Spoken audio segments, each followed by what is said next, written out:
Bonjour, bonsoir, Nabambi, soya Alvin TV, à la voix céleste, vous allez belé, Libanda, partout dans le monde. Vous êtes au niveau Amérique, vous êtes au niveau Europe, vous êtes au niveau Océanie, en Afrique, sans oublier en République démocratique du Congo. Mbote, Nzambe, Apapo Labino, Izali, Ndeko Nabino, Leki Nabino, Moi Nabino, Moïse Maoka, Ndeko Nabino toujours anti-balle. Chaque jour na chaîne abisso ya YouTube Alvin TV tout ça là où bengi décryptage actualité politique tout ça na zanga mode za mpaya boye ba mo se présenter bazanani pour na to sur ma solo politique ministre de l'économie a su coronavirus na zé baté Nzambe autant fait du monde ni singa za na la pi na me suma sangate ministre de l'économie azana coronavirus boye beza ko ina deux ministres. Parce que pour exemple, dans la réunion conseil misana, il faut pas tester Fatia. Pas tester Fatia parce qu'on a comme mon ancien sur ma soumouté. Pas comprendre. Sauf que en Australie, qu'on a ministre à l'intérieur Australie à Zuamou. Eh batté des mois, on a des mois, ils ont fait du monde. Sauf que dans la brochie, on dit battre banane, bazaï na raison. On pas non ça sur ma soumouté. Pas hier sur ma sia solo. Ministre Akasia au économie au hasard, ministre IDPS, Azana Konora vie sur temps permettre la deuxième émission pour développer. Na niveau ya Kasumbalesa présence sur décision lobby na butu faki nous comme tambola kuna o frontière bakangi biloke matine tolo ba aboye ba situation Kasumbalesa siko biloke mati kuna bato ba benga biso mendeni facha sur des oga be boye ba bandeko bosa likameza normalité beta bino boza mangambo ya virus so ba fanti ba pays za développer au monde ba Italie on ba pays za développer ba oza ngo sérieux mais bino awa na kishasa muso zo buleo non ay commenter again moi tro bino ay ba to lo kufa ne bo comprendre za ba vantirité to bo tika kindoki oza na ngoza muso so ba vantire ba muso sa ila ki opposition à la muka muso ya IDPS muso ya FC mais o eza makambo ya ba vie ba to bazo kufa malade zo bo bato ngaso zo continuer mon ancien na président ba carte internet par on a mon comme de kindoki makameza bon ba via ba teza danger bino ko mpesa ba fake news on se bon continuer ba carte internet et comment ça notre démocratie parce que moi déjà à partir de déclaration le bien fati ou a PC merci comme ba mes pays non soit sali mais ba instrumentalisation comme ça dans les réseaux sociaux oh non bilo ke mati boye ba situation ko sombale ça siko boye ba qu'est-ce qui va se passer lobby le président de la République azo ki ba mécanisme oyo pour nako lingate virus sans propager tant se permettre au limbo là awa mais mingi to sur ma solo politique et pas on peut faire partie de la politique monde oyo to yate monde oyo pas politicien et pourtant a prière na ba qu'on aura virus sans ba politique ba nyoko li peuple moi ce qu'on est nzamba sala mukile yo zala ministre de la santé pendant 18 ans yo dirigeant RDC pendant 18 ans ceux qui aux uliem ou ba peso mbongo au tonga hôpital au réhabiter l'hôpital aux umbongo wana otongi ba immeuble moi non so sita okita fièvre ata liande ça na likolo ake na France ake ko se faire soigner ata kosu ake na États-Unis ko yango ne talent na succès bino to apodise o ba na nde balo ba na église ke no isika maele ya bato suki ya njambe bana mo maela mukile suki yo moi na ko sola mukeboy ba avol poto ake ko se faire soigner ko yango kuna yindi so yo dirigeant mboka oyo pendant 18 ans à la ministre Moussa Nkolia ba mo so yango malade des malades de respiration donc c'est à l'hôpital à malamu au cas où 100 personnes baza éteint ba respirer on so yo dirigeant nzambe sikezali sala ba totina ba mabete mais ça de toutes les façons qu'on a vu tous les potios ba yiba mbongo ya mboka ata aza sikoyo o to yimbongo ya mboka o mbongo eza pona ko servir bato o aljoa 15 millions o to 200 millions ngana o prier na nzambe na ngayo kelanga o prier yo ato se protéger nini qu'on a vu c'est ozoyo nazo ba ça va pas qu'on a vu zoyo parce que boyo kango aso komi devant nzambe o aza le tout puissant Jésus qui de Nazareth. Moi maela mukile suki maela ya bata mukile aux États-Unis France yango ko nora visa yazo saccager monde mais biso ato senga toujours ngolu na nzambe bandiko wata biso libanda bo prier makasi pona République démocratique Congo biso to prier pona bino mais to sala analyse to décortiquer masolo mboka to faire situation na kati ya IDPS na situation na kati ya la muka F Bazaiba mama F Bazaiba yo ministre était na ba ke non ko nora visa bandi yo non azoluka le koto mo tiko yango Moussoupe yo peut non ça prier, il faut qu'on ait visé ça. Président, bonjour. Oh, bonjour. Comprenez mon émotion, qu'on a vu ça. Dans ce zaman, ma casse. Bonjour. Bonjour. Bonjour Moïse, santé, ça bien? Ah, yo, j'ai un moteur. Te biso to saba na Zambie. Biso to banga kamasumu. Maladi wana, ezamu pepe. Ya bato banyokola bato. Banyokola mokili. Bino moko bomoni, place e bandeli, na place ezokende, na place oyo. Bamboko oyo bato bazoko febele. Il fallait to yebake eza punition ya Nzambe. Ngai côté wana na koloba mingi te. So sengi na bandeko bota la biso baza président na Kinshasa passe awa na tina no tuno question pour ndeko na ngai na yebi ke non ba kina ba zo toujours na ba vanti. To tama mabisa mambazolo ba c'est grave. Ba modo ba doga ba responsable na to na so mutaboy asa na mwasi na bana me yazo kwa na ngote yebisa bango message ya mukie pona bandeko baza ba incrédule ba monesi ba vanti yebisa bon message nazo yebisa bandeko na biso ba congolais pona maladie surtout précisément na Kinshasa virus ba comparer yango na Ebola c'est autre chose. Ebola ezalaki na ba antidote ba vaccin ezalaki mais maladie oyo ezana vaccin te. Président asi azui ba décision oyo ba pays oyo eza développé na monde bazui ba même décision wana ya koboya ba troupement ba bar banganda ba place ba milieu public biloko wana il faut surtout biso ba kinois o na komela gene na komela biloko ya moto Tommy Kosa, il faut tous se protéger. La décision oyo le numéro 1. Yamboka azui. O na komela gene na komela shikata o virus wana ekozwanga te. Eza problème a komi batela.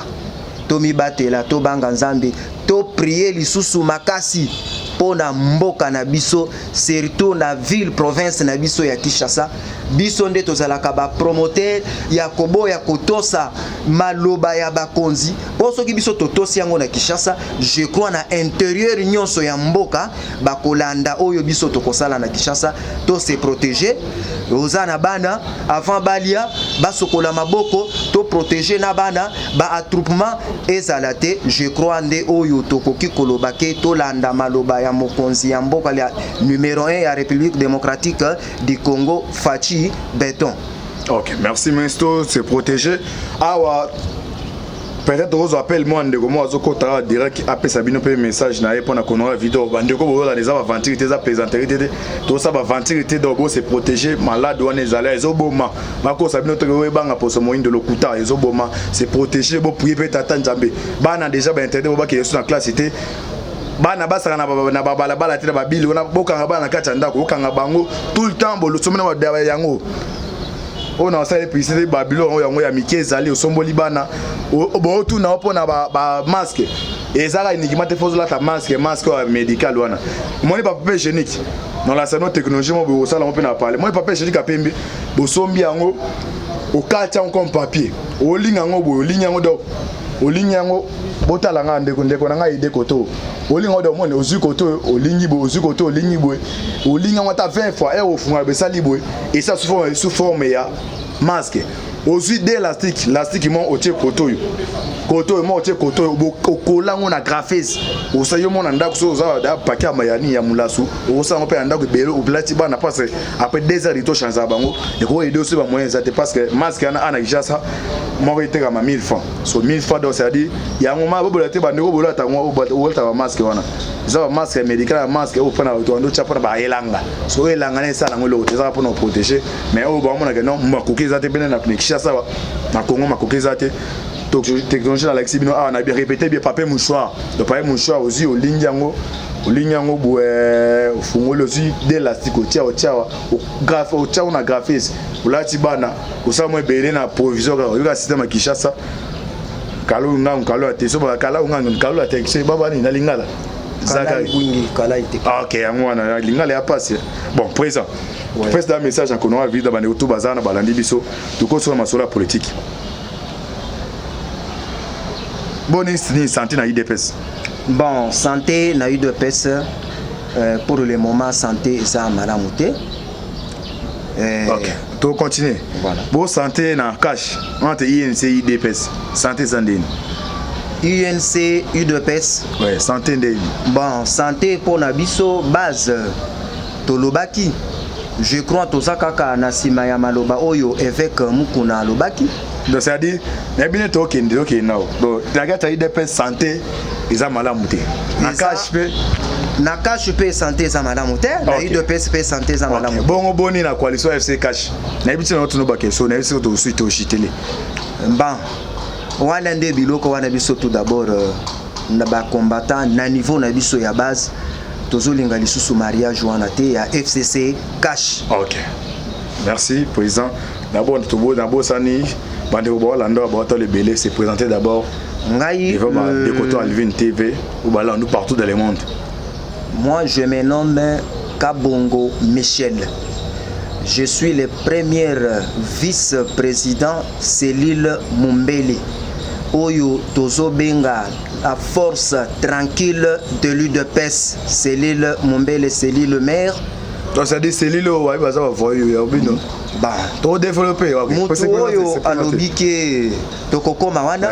Cellule oyo yemei yemoko Mukongwa Njoko asomba carte na ye première carte oyo était kama na UDPS mutu atekela président Etienne Tshisekedi carte ngai oyo vice-président ya Cellule ya Mumbele mutu atekela lisusu Fachi Beton carte na ye ya liboso ngai oyo ndeko na bino na zoloba mutu atekela Fachi carte yeyo Fachi aza membre ya Cellule ya Mumbele. OK, merci président Michel.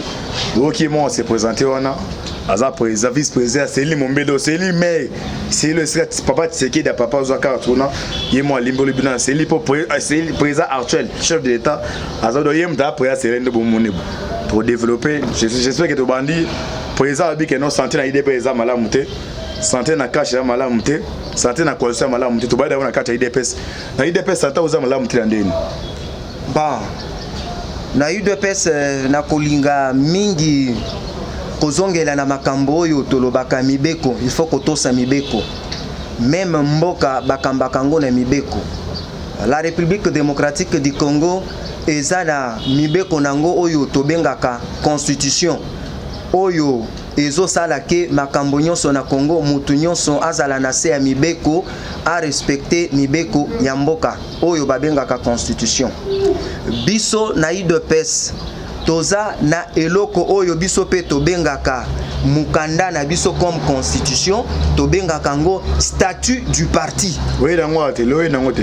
Lelo na ye nango te parce que na yebaki te ke na ko passer émission yo à la prochaine na koya na statut bino bandeko ya poto oyo bozo yoka makambo bien ndenge zotambola na parti te na koya na statut na kobanda na ba article oyo ezopesa mobulu na parti po bo comprendre que banani bazo violer statut ya parti nde moi nungu oyo boyokaki na kati ya UDPS il fallait tozonga na kati ya mibeko tokoki kobuka mibeko. Pour l'instant pour notre président Michel statut ya UDPS a violé.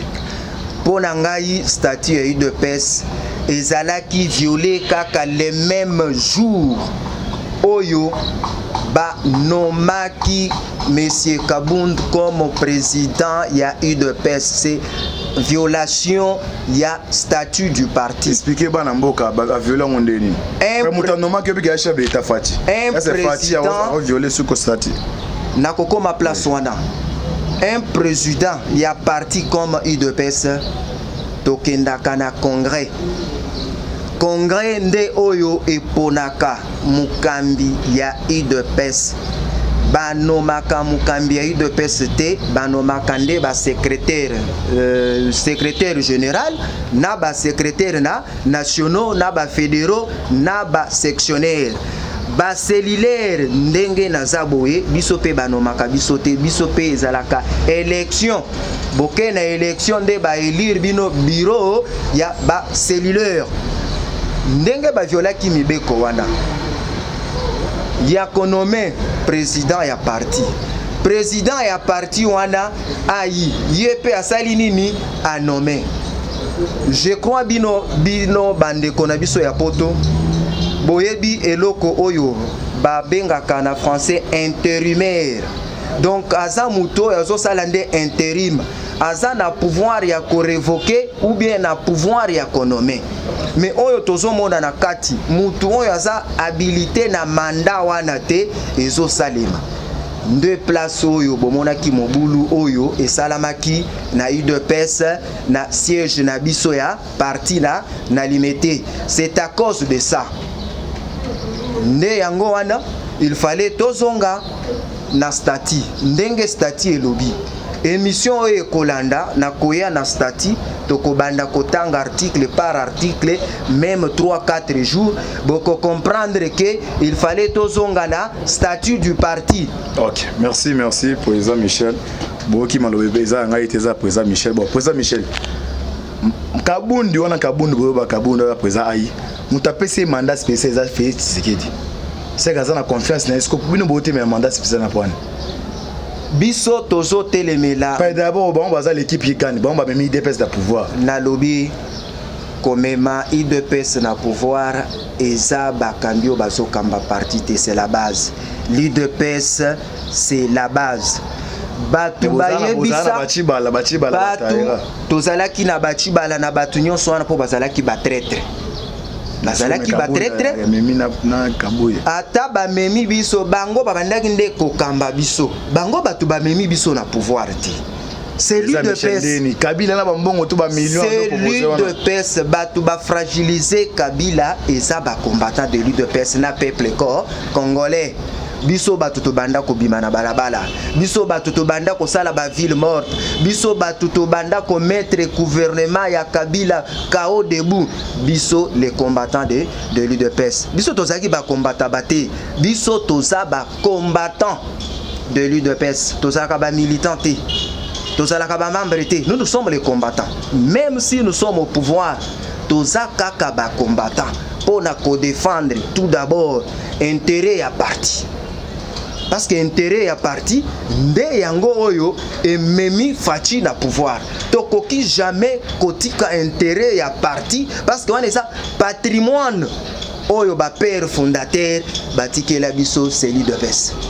Toza na eloko mususu biso pe tokotikela bana. Eloko biso pe tozobunda ke tot leka totika eloko wana bana oyo tozoboto bazoya na sima ba continuer na lit wana na vision wana ya UDPS. OK, merci président Michel. Avant to kotana de dossier mususu, il faut limba da bana bandeko bolanda yo. Yo za président c'est l'air. Na c'est na bino yo sangisa combien de personnes? Ba effectif na ya cellule. Biso na cellule ya Mumbele effectif normal tokendaka ba 480-500 personnes. OK. Merci. Donc OK na 480-500 personnes. Ouais. Na 4 cellule na banda IDPS azur da pouvoir. Et vous en avez bateau de gens tini na niveau soit na cabinet président ben na cabinet ministériel. Jusque là mutu ata mon côté na cellule oezo compter plus de 500 membres. Et président Michel Oba solo. C'est na non. Biso tout olana ba RFI joue partir la prétendance serment. Ndeko Kabila na pouvoir na ba pouvoir limité ya bukango. Bando contre ba pour nous peinture na raison checker ba bukango na ba serana kanyama colonel. Ba bukango vers ba même on va botter le téléphone parce que on va beaucoup on vers 3h du matin. Mais dans ton auto qui présent prêter serment tout monde va militer na carte. Ba tout ni ba venir va militer c'est là Mumbele. Il présent que monsieur que non jour il dépose au pouvoir c'est là Mumbele boni et moi ni carte on na boss monter. Mais ndeni obi que non na carte c'est dans zo 5 plus de 4 personnes 450 personnes mais banda il dépose au pouvoir ngo une année 3 mois ngo obi ata mutu moko ta ki expliquer na bandeko ba na bisa ah to buka le kuta to babo solo ata mutu même ata yo mo tata considération ta mutu monte ndeko expliquer bandeko ba wala na biso nazoloba oyo eza vérité. Tout d'abord nazozonga na nosima na mutuna oyo uti kotuna tango président a prêté serment na ye na époque ya Kabila biso kanyama babanda kobenga Mumbele ke zone rouge ba barrière oyo ezalaki po koma na résidence po koma na limité ezalaki ya ba bureau de il y a ANR, il y a la police, il y a bana Moura, il y a FARDC, mais biso bana ya Mumbele to pénétra limité wana ti na résidence ya président Etienne yekutwa kamwa ki biso bana ya Mumbele na makambo ya koloba ke bazui batu na misala ngai na selile na ngai mutu ata moko te nano bazui na musala te. Tout d'abord nga moko naza vice président nano nazui musala te po biso nde toza censé ya kosala ba liste kotinda aki le droit po ba combattant bazwa misala. Okay. Jusqu'aujourd'hui combattant ta moko te na selile Mumbele o bapesi musala. OK, merci président Michel. Ande bolanda biso belewa maman to loba yango bino bozo benga ono ba combattant ba passater kaka yoza kuna oya kuna yango deso bazu na France deso que non un mois ba bazaka ba combat kangi mona bandako ba tie ba mekai kuna bino ba damas ça nango ba beefsteak ne bolera ba boudin a bleu na bolera kana ba pe mais siko wane de tout ça ali to kena so ko kufa ne za ba provision lo resate na bandako to suka ndenge nini li fait l'openda is terrible. Ils ont des fins du monde. Pour kuna ils ont qu'on a visé bazo dame bolanda yombo benga non ba combattre ba calmer yombo imaginer ce que talanga yebisa ngai bato ba lutter pendant plus de 37 ans ba musu ba kufi ba musu ba perdre ba vie na bango ba sale ba bébé perdre ba misana bango président c'est là ya za invité to benga invité aza président c'est là Mumbele tine na bengisi ana kata plateau na biti na bengisi pour na bandiko déranger biso mingi boyeba to zo langage à molo to c'est président Ligue des jeunes ma membre moi Ligue des jeunes awa agiter mon chemin c'est après c'est voir l'autre l'ami président c'est là Mumbele au kaboka quartier Mumbele bo quartier Mumbele président nango yeyo vice président nango yeyo ba ningisa vice président nango yeyo bon président Michel d'abord à niveau ya Kijivila Kishasa boso organiser bosa en fédération c'est fédération et makambo do bo expliquer no bande bona biso na niveau ya Kishasa ba na niveau c'est là Mumbele section ezandeli nini bande bona na niveau na biso ya Kishasa toza na 4 fédérations toza na Lukunga toza na Changu toza na Funa toza na Mwamba biso batu ya Limete toza na fédération ya Mwamba oyo eza dirigé na président fédéral Mathieu Kassamba. Il est président fédéral. Nde président fédéral na biso ya fédération ya Mwamba. Na organisation ya fédération ya Mwamba to bandaka tout d'abord na cellule. Toza na cellule, après cellule toza na section. C'est là on parle. Nazo zonga nano simamuke les cellulaires nyonso ya Congo même biso ya Mwamba to se réuniraka chaque dimanche de 15h à 17h. Réunion na biso ezalaka chaque dimanche de 15h à 17h. Ça c'est pour les cellulaires. Ezalaka dimanche. Pour inviter biso to ya kula total ande bosa. Bandeko soki boche tembe ezaka 14 la makambo yango ya 30 jours ya mibeko oyo. Je crois ndeko ko banda ko sangana. Po il faut ko tosa mibeko ya mboka. Na moni même ba réunion na biso ya dimanche. Je sais que ekozala te parce qu'il faut que tosa mibeko yo mokonzi ya mboka à lobby. Mais tout de suite avant de continuer dans le cas la 10e na moni ba bino combattant bino mon président wa bino ko la réalité. Dans le cas 10e na moni toujours de bozara ba sous commission bozara ba finalement bino kono a vu sango ya bino et zo bino te pendant le cas tout à l'heure dans le bar na to le 10e mairie donc message on kono rappelle si que nombre 20 de beaucoup na 10e na moni ba telimi continue. Bah information na reste à vérifier pour le journal elo na lekina no na mai na le cas na moni ona voilà ngana lekina no na limité te pour na ko confirmer eloko oyo ngai na moni te toza na section les sectionnaires nyonso ya Congo basanganaka chaque samedi. Tous les sectionnaires ya Congo ya ba fédération nyonso ezalaka chaque samedi de 15h à 17h. Maintenant pour les fédéraux ba fédération na biso nyonso e fonctionnaka chaque vendredi de 15h à 17h. Wana nde organisation ya parti oyo bapesaki ba structure de base bafonctionnaka ezalaka kaka par semaine réunion mokolo moko. Je crois nde organisation ya parti UDPS ndenge e fonctionnaka parce que réunion ya dimanche ya bacellulaire okotambola na bafédération nyonso kokuta les cellulaires en pleine réunion na Congo mobimbo oke na Mwanda oke na Boma oke na Équateur dimanche nyonso donc tous les cellulaires de l'UDPS bakotaka réunion. Je crois que c'est un peu ça. Ok, merci. Limbo Libien, puis on y va vite pour que chasse en dengue. Organisation IDPS, sangana gande au PC, plan na binona. Bon, question en ezaboué, président Michel. Yo sangi sarakata 50 personnes dans ces îles ya Mombele wana. Dernièrement tout le monde attention aux en limité. Akati wana toki na bouche ya moko ya secrétaire général bigeno, ezabata Mombele, baza ba invité. So yo anayambi président ya via Mombele. Peut-être ba batang de cadre pays na passé, ils ont comme pays na o. Babi kezo baza ba invité. So yo ebisa bandeko ba otala biso. Mouvement to se dernièrement niveau permanence. Est-ce que ba membre ya sela Mombele pe bazaki na kati bezaka ba militant simple ba ba CLT. Est-ce que ba membre pe na kati?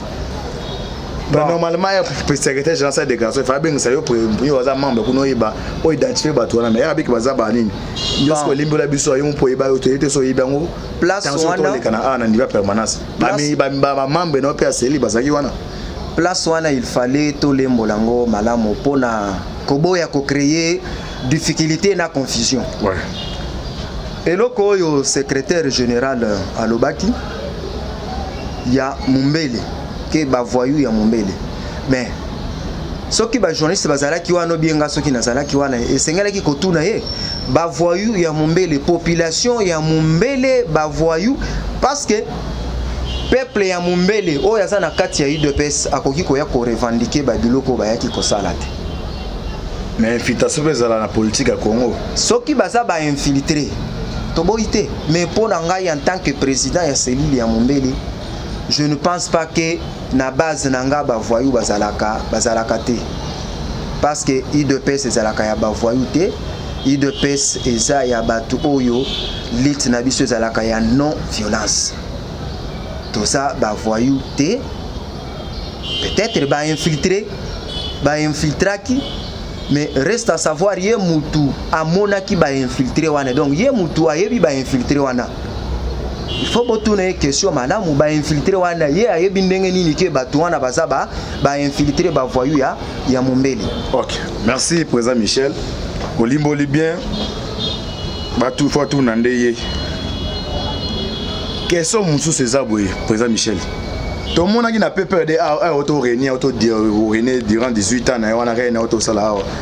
Tous les mobilisateurs ont peur de basalement salaire, nous avons salaire, nous avons fait du monde. Au moins, par exemple, Claude Manchala, Papi Tamba, ça l'a raté. Mais bazar salaire, nous avons beaucoup de sanction à Bino, beaucoup de fédération à Bino, très présent, c'est l'air. Vous appelez la base, on appelle. Oui, je me souviens de bêtes, de la cellule, j'ai invité ce besoin, ce qui est beaucoup de temps dans la réunion. Parti IDPS, parti IDPS, n'a organisé le colo, entre autres les présidents du parti et puis les secrétaires généraux. Ba garantie ni au azopé ça bino ba président cellulaire, oyo que non, na dira rien na tiseke di oyo, bino boyo ko secrétaire. Prenez on le béane na mon je n'ai que besoin ba salaire bozarateur. Monsieur Moïse, otuninga mutuna malamu, ona bandaki kozela na ebandeli ya mutu yande yango oyo otuningai. Na o répondre na bosolo à part tobuka na solo bande vérité. OK. Toza parti au pouvoir. Nga mutu na vandi awa ngande kona bino président Michel naza cadre na kati ya UDPS. Naza cadre au sein de l'UDPS. Le même revendication oyo bande kona biso basalaki kuna na permanence ezalaki ko revendiquer ba droit na bango. Biso toza structure de base. Mais ba bozi ya investisseur. Toza formel informel te. Nde yango wana omoni nazo senga na bande kona biso bande kona nga nyonso ba cellulaire. UDPS c'est une pyramide renversée. Pour pouvoir ya UDPS Tshisekedi atikango na base atikango na sommet te bakonzi ya parti eza biso base toyeba ndenge nini ya komi prendre en charge cadre ndenge naza boye prime eza te okovanda de 15h à 17h olobi ti osilisi ozwi nzela okei ni mai ya komela bon nakokota na badetail ya babiloko oyo ya mike wana. C'est pour cela biso pe bacellulaire to rejoindre kaka le même système ya koloba na secrétaire mais bolonga te pas dernièrement c'est ce côté président Michel dernièrement on a moni tous les cartes fédérales fédéraux bakenda ko dans secrétaire général Kabouyi apporter soutien na boyepana so bino boza na sena bango siko bo revendiquer on te biso toza na se bango te biso toza ba fédéral biso toza ba patron bango bazosana nde administration ya parti biso nde bakolo parti donc base de base eza nde biso parce que ba combattant ebele balinga kokende na base te eloko babengaka base eza ba c'est nous les cellulaires biso nde toyebi ko identifier les vrais combattants na faux combattants po biso nde tovandaka na base c'est nous les cellulaires nde bakolo parti dis-moi banani oyo basalaki pona président Fachi a retiré signature na ye na babiloko ya Genève ezalaki cadre ata moko ya parti te que les gens ne vous trompent pas poto bandaki déjà kotumba bapine na siège na biso à partir ya 4h 5h du matin que bazwa décision à l'immédiat que bayebisa président Fachi a retiré signature da 48 heures biso base batoto tombokaki na niveau ya siège nde bakonzi ya parti bazwi maloba o ya biso base nde bayebisi président ke awa moyen te base esalemi ne tomboki base eboyi balobaki ke bakadre baboyi balobaki base etomboki eboyi yango wana président a retiraki signature na ye. Ok, base yango président retiré signature na ye. Bon, président Michel, question na ngeza boy. Sikoyo awa voix se lever ba que non, il faut Kabundu na Kabouyi ya ba démissionner. Ba pesa ki bango 72 heures, c'est-à-dire 3 jours d'espéraki. Le président a sali message avec Batouana, baza batoyo, bazoluka ni bango, bazoluka ni Kabouyi, bazoluka nde Tshisekedi waza président. Baza batini bango mission ba financer bango. So tisiko toza awa. Pona yo zo proposer nini? Bon, ozo OK. Ozo oui, allô mwana moka. Toza en direct awa, toza en direct toyambi président ya président c'est ya IDPS, président c'est ya IDPS toza direct awa. Yo vont les années pour na magameli kana IDPS. Azo landa o. To va direct en toloba. Non, en tout cas, là, jusque-là, naza déçu parce que il fallait c'est trop. Moi, je suis aux États-Unis, vraiment na Washington, na Caire, place président Yak. Ouais. Azaliwana. Okay. Bali, membre ya IDPS, section États-Unis, Awa. Ok. Po yambi, ozo continuer. To yambi président c'est l'air. Dans un truc ozo continuer ndeko. Au pesa kombo na to yambi président c'est l'air ya Mombele ya IDPS. To so la makamizo c'est ce qu'on va IDPS yo lobini nazo landao. Na bandeko. Yes. Ngai omuna ngai ezali Moïse Yela Katongoni. OK. Na salaka awa na Maryland na Washington awa. Ouais. Groupe na biso ezali Marco Mpori nde mutu azalaka président fédéral awa. OK. Surtout Moïse Yela akoyebisa que effectivement Batouana biso ezalaki na groupe ya Mundele qui était mort Gilbert. Ouais. Président, en tout cas nous sommes connectés dans ma situation non. Au lieu de plus loin, tous nous devons supporter pour l'instant. Tomeka pour supporter président Kabundu Kabun. Na kotine o vidéo tango tozalaki na yawo. Ouais. Pour supporter ye na nani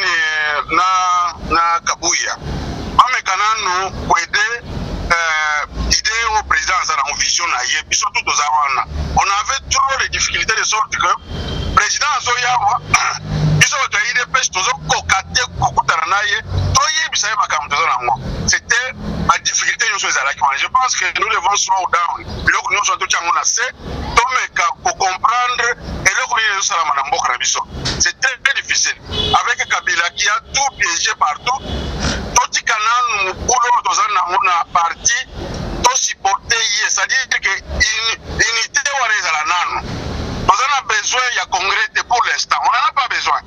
Parce que congrès est mettre biso lisusu en difficulté. Toti kananu structure ndenge ezali, mais ce que nous allons demander, oyo nazo senga ezali boye.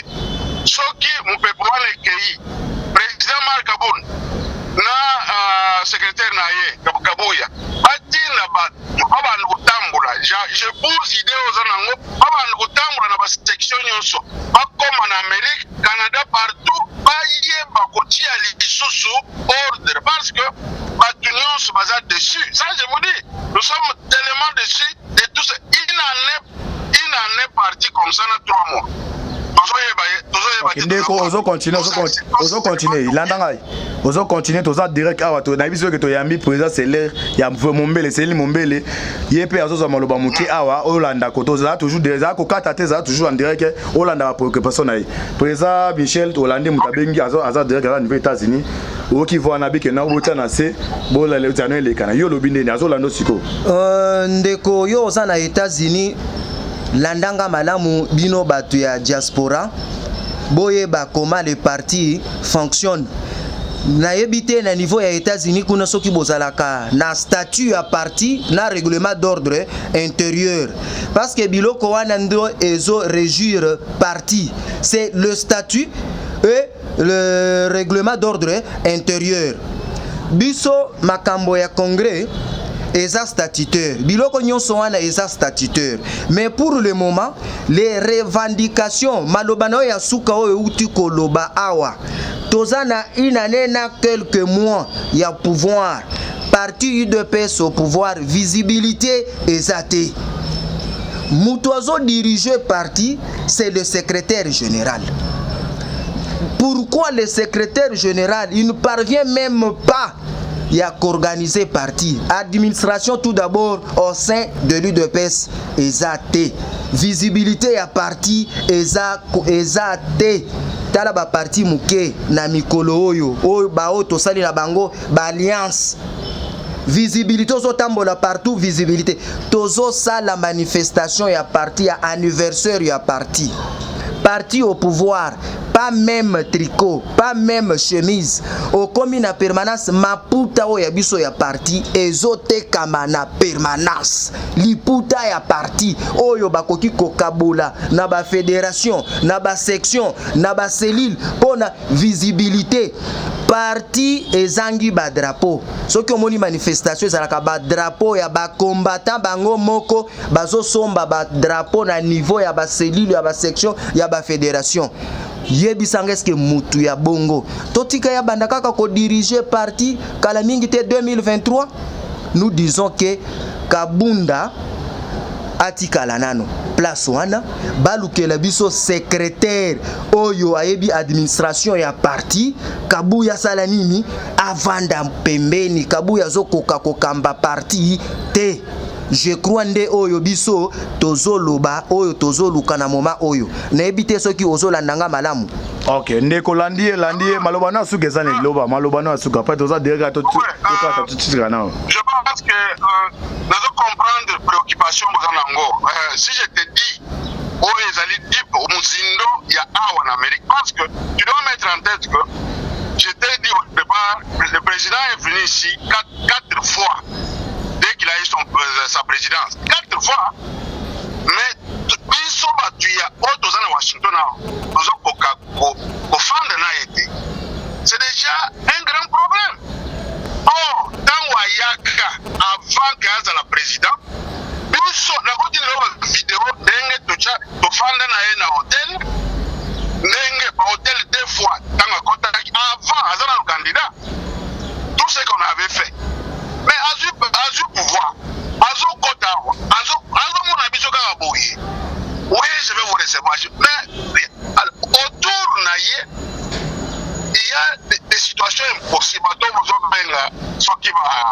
banani bato bazana cabinet ya Kamel. Ces gens-là ne font pas un bon travail. Bazo ko aider bisoter. Alors, on est là que musindo musika c'est là pesa élément moko regarder kaka. Tant ozolo baké, nous ne voulons pas de Kabuya. Je sais que Kabuya a déjà plus en difficulté parce que tant Wabayaka première entrée à président Tshisekedi à Kotiabo après son élection, Kabuya était là.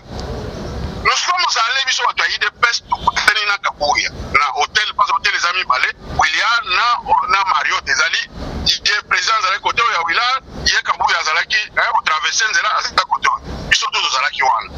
Nous sommes à l'intérieur azo yebisa biso ni on a deux listes à IDPS alors moi na Swabino ezate vous devez vous mettre ensemble difficulté wana et banda depuis président à son pouvoir. Tant Kabuya qui a dit que non, tu as eu des États-Unis dans deux listes. Mais n'a rien pas monde. Qui les autres ont toujours une difficulté. Or Marcon Boui, was un président fédéral Ayaka, il est avec vous là-bas. C'est comme s'il a perdu même la fonction. Il soutient que vous avez le président Ezali. Et là, on a zoli na koloba Ezali. Tant que vous avez le baquet, vous indirectement, tu es évité Kabuya. Ça va créer trop de problèmes. Et donc, on a aussi Ezali, comme nous maîtriser la situation. Parce que c'est la tête, c'est le président Tshisekedi. Parce que le président Tshisekedi sera épais à Ebiska Bonda, à Ebiska Bouya qui fait ça, à Rosala Yango. Nous avons besoin que le président parle. Parce que, si ce mouvement, on a le président parlé. On a repéré sa misala na bino, on doit souffrir autour. Ce n'est pas Kabouya qui doit vous donner du boulot. Les gens Kabouya a reçu le boulot à mon côté. Le président n'a pas dit c'est ça qui nous pose trop de problèmes. Le président, il faut tellement sur la décision. Le pouvoir, le pouvoir, ce n'est pas les prières. Le pouvoir partout dans le monde, on tue les gens. Il faut être dur dans le pouvoir. Mais tant que nous allons faire 5 ans. La prière, Dieu a créé les gens, je vous dis, il a créé, après ça peut battre intelligence, il a maîtriser ma camamouki. Nous avons Trump ici, non? Ok, Ndeko, merci. Merci. Tozan direct. Il y a beaucoup à dire, Moïse. Ok. Il y a beaucoup à dire. Ok, non, mais attends, émission, si Mbalasima. Ate mission Mbalasima ko intervenir. Merci makasi bandeko toba ya Alvin TV bazolando siko parce que intervention na yo kokata o rappelle mkito so après mais lobby be avant lobby o benga susu pona ko intervenir na makambo so sujet actualité. Merci. Merci beaucoup, merci. Ok. Awa ndeko États-Unis aza P fédération section niveau IDPS auto benga awa. To auto so na ndeko ne président wa Kinshasa wa Sele Mombele. Bon, président Michel okinde ko États-Unis abengi ya obike non bo toucher na Kabuya te boti kai so yo avino asuka ezani poto kotansier muso actualité avina nga ya suka nazo koma nano kaka na maloba na ye moko auti koloba alobi ke tango président aye na États-Unis bake komona nani Augustin Kabuya ke bakutana na président. Kabuya avait combien de listes? 2 listes. Parce que na époque où on a tango Kabuya président abimaki déjà président de la République, c'est Kabuya qui était le secrétaire général adjoint. Après Kabound, c'était Kabuya. Il était aussi le secrétaire général du parti. Administration à parti, tangoye a commis aux États-Unis, à Monique, il y a 2 listes de l'UDPS. Il faut maintenant qu'on bengi sabatu. Excuse-moi, il faut qu'on bengi sa parti nyonso mibale wana. 2 listes wana et outil wapi qui est le président fédéral ya États-Unis.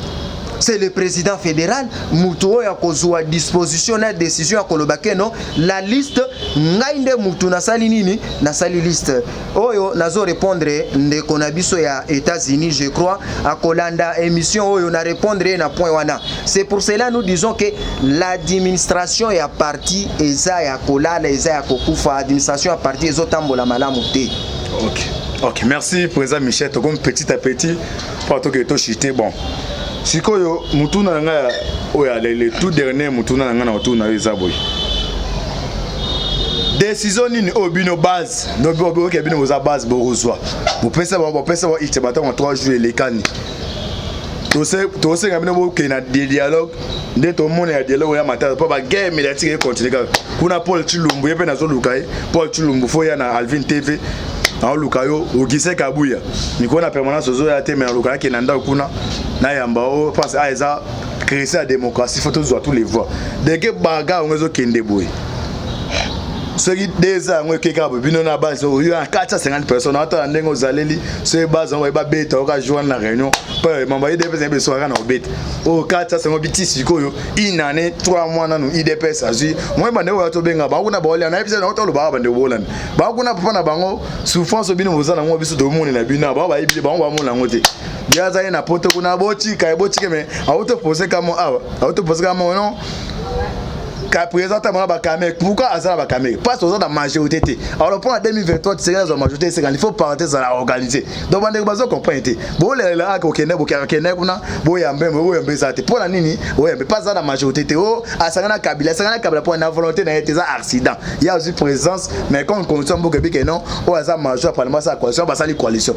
si ko pour na bolinga accident il y a le sous-souté bo se préparer dans dès les moments na bino IDP besoin en retard présent besoin en retard bolinga bona c'est pour dès le moment où d'abord pour un président c'est que le président lobby na ngomba banda ko installer parti pa na bolinga bolia njoko wana bino moko en 2023 parce que lilobana suka ezani pa na banda bolanda biso ndeko Moïse lilobana ya suka ezaboye Oti kolobake 2023 toko préparer 2023 il fallait Moïse Katumbi il fallait yoka président Moïse Katumbi azaeli libanda mais azo 100 députés ce que moi ça na kacha kuna pe Martin Fayulu kasi nde yango wana nazoloba nga nazoloba boye omoni makambo oyo nauti koloba ya visibilité po tozwa ba député ebele na 2023 il faut visibilité ezala visibilité à parti na nyakosala visibilité à parti c'est le secrétaire général tango secrétaire général azosala visibilité à parti il faut tosala na nini tozela lisusu 2023 tout ça les choses bien babiloko ya ba coalition te c'est le moment baluka mutu oyo asa capable ya kozongisa administration ya parti visibilité mon na pona 2023 tozala na ba difficulté te po ba difficulté o tozui yawa to kolinga jamais na 2023 tozwa yango pour na 2023 to gagner tozala ba député belé il faut tozala na secrétaire général oyo asa très fort ba combattant ebele bazala ba candidat to boyi ba biloko eutaki kosalema awa ya ba liste ya ba kombo moko ya bato ya UDP so biso to yebité cette fois-ci nous voulons que le cellulaire les sectionnaires le fédéraux bango nde ba yebi ko défendre eloko na bango UDPS to kosenga na président Félix na 2023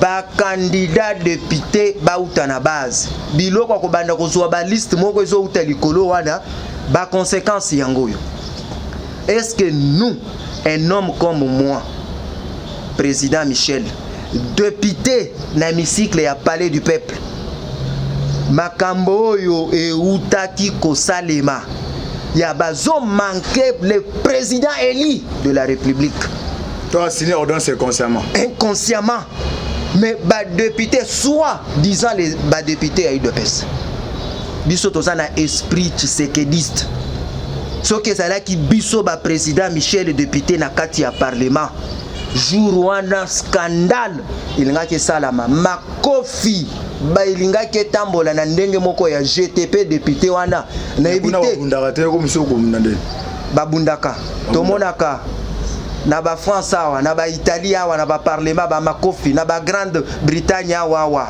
na Angleterre awa makofi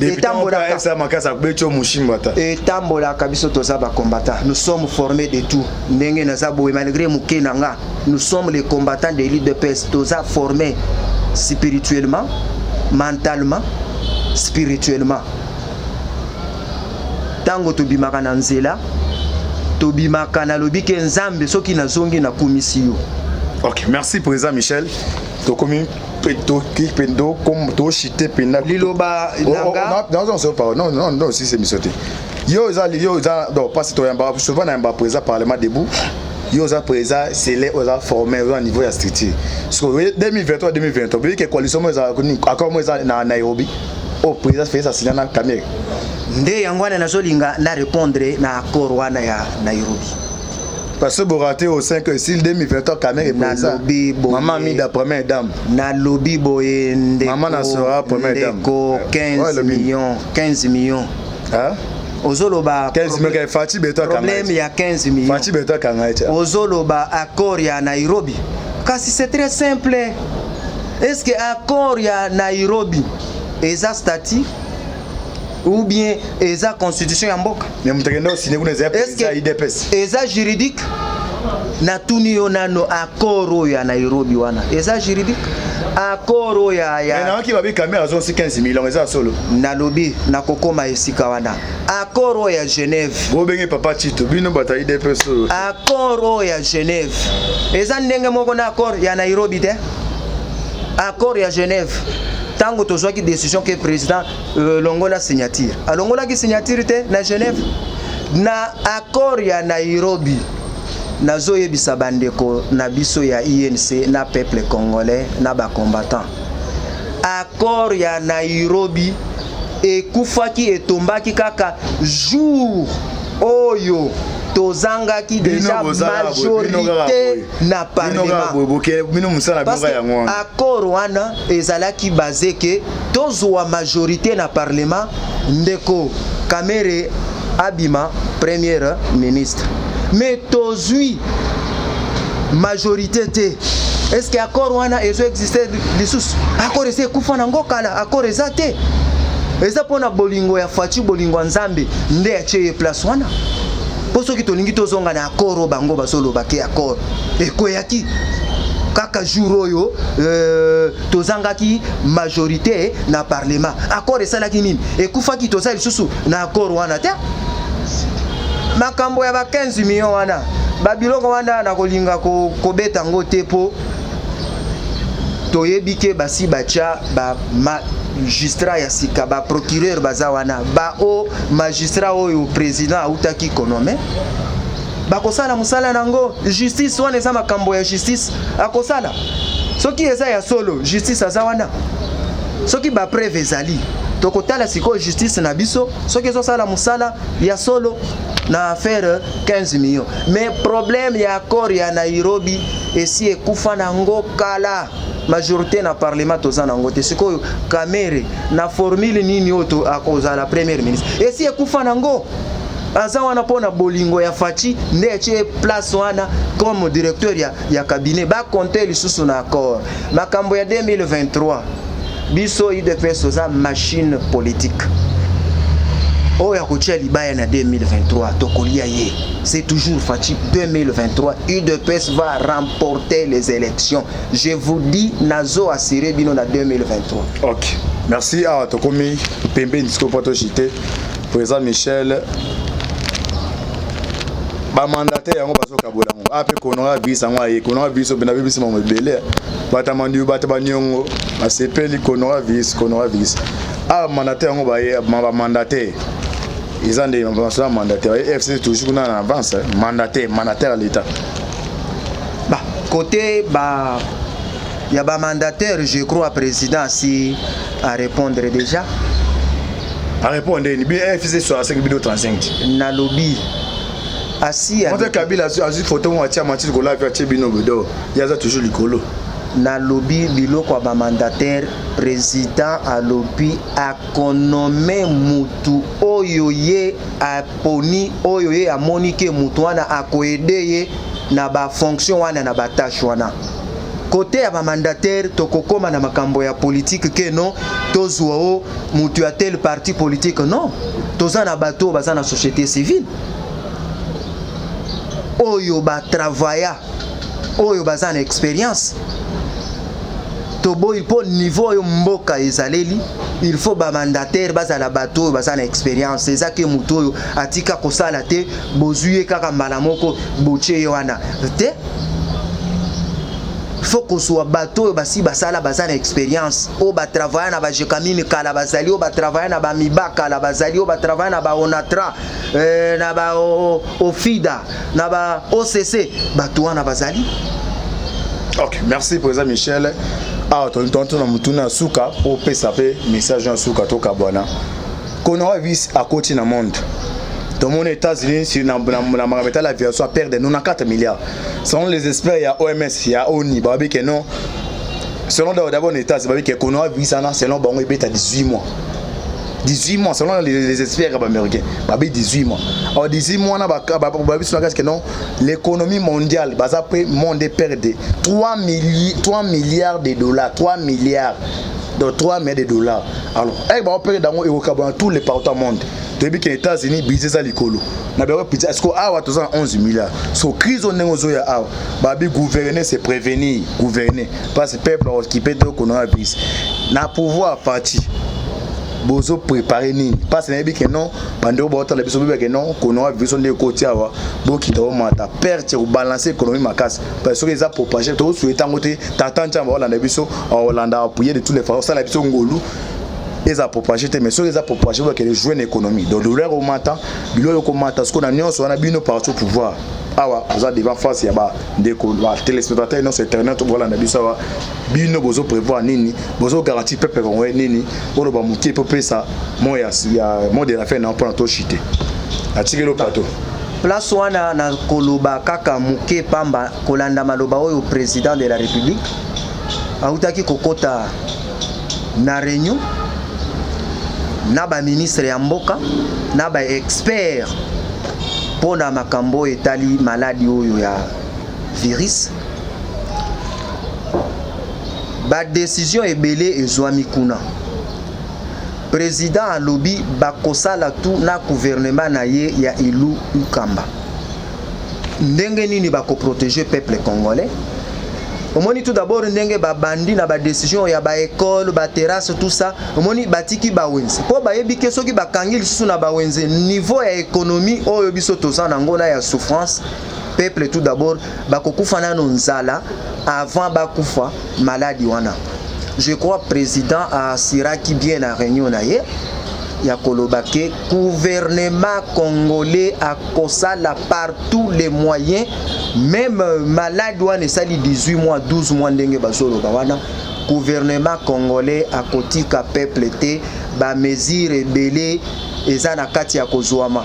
Je crois vendredi bon nouvelle au continue nouvelle et awa bande Hollanda Jama Pombola joueur on a c'est dit que Bakambo a payé 2 millions de dollars pour na qu'on aura fini. Dieu merci à moi biso ba loto lukande yango c'est dit que Bakambo au joueur au abeta na Chine auto perdre 2 millions si qu'on n'a pas mbolé continue non vendredi conseil des ministres et yo abeda chou er yango total bato balingi ba congolais o abeda chou doté de Johnny les titres ba kombango er yango oyo ba musicien lipamboli yango ba yemba lipamboli yango continue chitine tozo senga lisusu makambo oyo ekomi na monde eza kaka na Congo te tozo senga pe na basali ya Nzambe oyo ya biso ya Congo ba bondela pona Congo ba prier pona président ya mboka pona ba konzi nyonso oyo baza nzinga ya président de façon que bangonde baza na makoki oyo ya koluka ba solution pour nous protéger ya kotia ba moyen pona ba équipement parce que na Congo pour le moment tozo kaka na Kinshasa tango bazolo ba makambo ba masque wana to vivraka na taux du jour koza ba mususu ba vivraka na nganda lelo balobi ke banganda efungwa mate ba terrasse ba réunion mutu wana akozombo soki aza na bana 5 6 c'est le moment où tozo senga pe ba donateur ki donateur na bino ezaka ka bayembi yo na musique babeleli kombo na yo obimisi ba million nde moment où ya kobimisa ba million kopesa ki le droit ou bien on sali don ya ba masque wana osombi ba masque wana okesuke na clinique universitaire au déposer biloko wana ekoede population gouvernement pe fachi azosala par tous les moyens ba prendre ba mesures oyo ya ko protéger peuple congolais fachi azola la te to sambela makasi na landaki ba politiciens belé ba mususu ba féliciter ba tindeli ba félicitations ya makasi pour la décision du président azui pour na ko protéger peuple congolais na épidémie oyo ya maladie oyo ya Covid-19. Merci. Voilà. Moi, le numéro de téléphone, on a besoin de contacter. Numéro nanga ya téléphone. Na bandeli nano na sa premier vice-président ya Céline ya Mombele, Céline le maire oyo ekambamaka na président titulaire Nzengele Gigisha. Ngai c'est Michel Kabongo. Numéro nanga ya téléphone eza plus 243 085 20 13 715. Wana nde numéro nanga oyo na salilaka à tout moment soki bobengi bokozwanga nazo senga ndeko Moïse muke na beta sete na eloko moko ya muke na zonga sima muke na makambo oyo to sala congrès na biso ya kwelire président Félix comme président du parti en même temps candidat aux élections oyo euti ko s'est passé. Boyebi ke congrès wana po ekota batu ebele balobaki na balangue mais toza selile oyo moko na Congo oyo batu bariska babiso oyo ngayo na vandiao ya kotanga mo congrès po ba convoquer congrès batu babandaki kobanga kolobela congrès soki olobi o batu ya mavungu batu ya mubaki batu ya boyi Tobimisa moya congrès. Je salue en pensant son excellence Sylvain Mutombo. Tozalaka na ye na Mumbele à cette époque. Azaki coordonnateur ya RDT. To invita ki na réunion. Batu ya liboso batiaki pression ya kobimisa mon congrès pour te élire Félix Céline la Mumbele. Yango wana tomi benga kake to sa force tranquille de l'UDPS. Okay. To ça la kamakelele. OK, pour exemple on a l'UDPS d'un numéro de téléphone. Merci Balandinion sur la voix c'est Alvin TV. Les akins de konabino na ba toujours l'antibal Moïse Maoka. Vous avez besoin ba opesa biso ba suggestion ko tuna ba question numéro za na benga. Avant de chuter toujours Nzambe abattre la bino to passer à deuxième édition boy parce que on a zanga mon plateau dans sa derrière boy parce que Samboka Nzambe abattre la bino bon santé famille bota système toujours ya après 5 minutes bo tie boy bon ko to mali na maboko bomi ba mo de mona ko no avise basala Nzambe ba pasteur amini et tout merci na Cédric Bakambu ba ba tika li bo continuer na là bo aider bébé économie en boka ça pa na sema kasi bo aider à travers aide et ko aider ba tebele Nzambe pambola bino à la prochaine ciao.